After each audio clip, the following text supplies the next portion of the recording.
پری budget seminar میں آپ دیکھیں گے کہ فیکٹ بیسڈ ساری گفتگو ہوگی. ہمارے ایکسپرٹس اس سے آگے پیچھے نہیں ہٹیں گے. اور اسی طریقے سے بجٹ کے اوپر ہماری پارٹی اور ہم پارلیمان میں تمام پارٹی کے ساتھ مل کر, اپوزیشن پارٹی کے ساتھ مل کر اپنا موقف پیش کریں گے اور بتائیں گے کہ کس طرح حکومت جال سازی اور غلط اعداد و شمار کی بنا پر ایک روزی پکچر پیش کرنے کی ایک بھونڈی حرکت کر رہی ہے.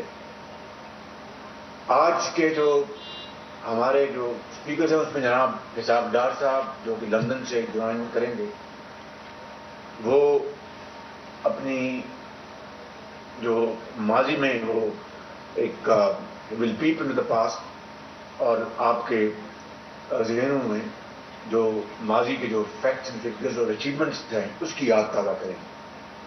جناب مفتاح اسماعیل صاحب ہمیں بتائیں گے کہ 2018 میں ہم کہاں تھے اور آج کہاں کھڑے ہیں.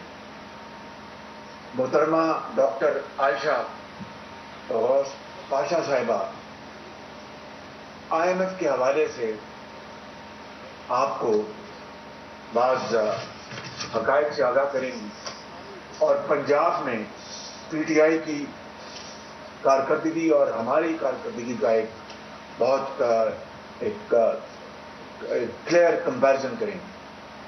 جناب سابق گورنر زبیر صاحب ہمیں PTI کے معاشی اعداد و شمار کے بیانیے کے ساکھ اور اس کے قابل اعتبار نہ ہونے کے حوالے سے اپنا جائزہ پیش کریں گے. جناب بلال کیانی صاحب حکومت کے فنانسز پر کرونا کے اثرات اور PTI دور میں PSCs کی کارکردگی آپ کے سامنے پیش کریں گے. اور جناب انجینئر خرم دستگیر افراط زر اور مہنگائی کے حوالے سے ایک جائزہ پیش کریں گے. جناب احسن اقبال صاحب اسٹیپ پیک کے حوالے سے آپ کو حقائق سے آگاہ کریں گے کہ کس طرح سی پیک جو ہے وہ اس وقت انتہائی سست روی کا شکار ہے. جناب شاہد خاقان عباسی ہمیں جو سرکولر ڈیٹ ہے جسے گردشی قرض کہتے ہیں, بجلی اور گیس کی قیمتوں کے اضافے کی وجوہات اور عوامل پر اپنی روشنی ڈالیں گے. میں پھر آپ سب کا شکریہ ادا کرتا ہوں اور منتظمین کو خراج تحسین پیش کرتا ہوں اور محترمہ مریم اورنگزیب صاحبہ کو بہت کچھ آواز دینا چاہتا ہوں کہ انہوں نے بڑی محنت سے یہ سارا سیمینار آرگنائز کرنے میں بڑی محنت کی ہے. میں سمجھتا ہوں سنگین حالات جو کہ اس حکومت میں ان کی بدترین کارکردگی کی وجہ سے پیدا ہوئے ہیں, کاش یہ حالات نہ ہوتے اور ہم اگر یہ اچھا کام کرتے تو ہم اس کی دل کھول کر تحسین پیش کرتے. اللہ تعالیٰ سے ہم سب دست بدعا ہیں کہ ہم سب کو ہمت دے کہ ہم ذوق اور شوق کے ساتھ پاکستان کی خدمت کریں اور پاکستان کو مشکلات سے نجات دلوائیں.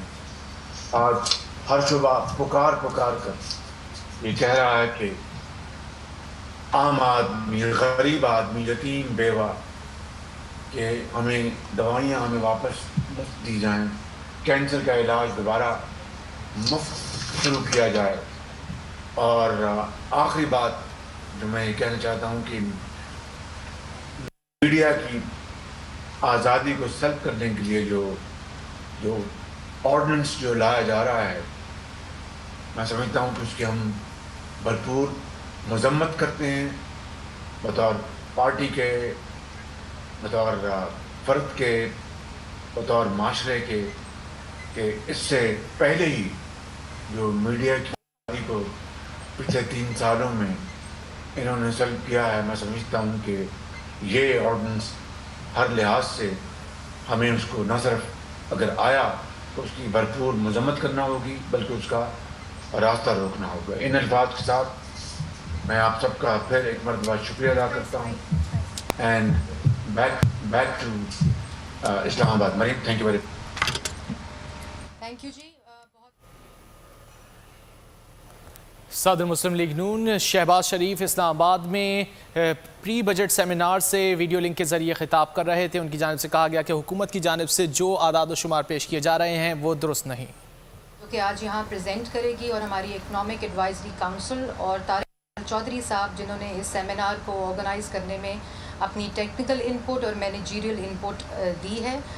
اس کے ساتھ ساتھ اب ہم بلا تاخیر, کیونکہ شہباز صاحب نے بہت تفصیلی طور پر آپ بتائیں کہ اس وقت اسلام آباد میں مسلم لیگ نون کا پری بجٹ سیمینار جاری ہے, جس سے ترجمان مسلم لیگ نون مریم اورنگزیب خطاب کر رہی تھی. اس سے قبل صدر مسلم لیگ نون شہباز شریف خطاب کر رہے تھے اور پری بجٹ سیمینار کے حوالے سے آگاہ کر رہے تھے. انہوں نے کہا کہ حکومت کی جانب سے جو اعداد و شمار پیش کیے جا رہے ہیں بجٹ سے قبل, ان میں صداقت نہیں ہے, اور اس حوالے سے انہوں نے کہا کہ تفصیلات عوام کے سامنے لائی جائیں گی. آگے بڑھتے ہیں. عوام کے تعاون اور حکومتی کوششوں سے کورونا کا